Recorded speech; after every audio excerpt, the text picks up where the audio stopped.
Hi everybody, my name is TaoMan, and in this video I will show you how you can simply disable aim assist in Call of Duty Modern Warfare. So let's start. The first thing you want to do is just be in Call of Duty and then just click here on options and you're gonna see controller right here and just scroll down to aim assist and just click from standard to disable. And you can see that you have 4 options here to have a precision, focusing, aim assist, or disabled or standard. So thank you very much everybody for watching. If you have any questions guys, ask them down in the comments. I'll be really happy to help you and provide you some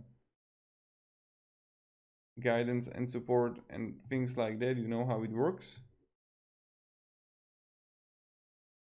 But yeah,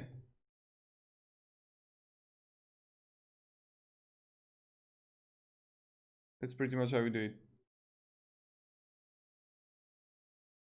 Have a great day and goodbye.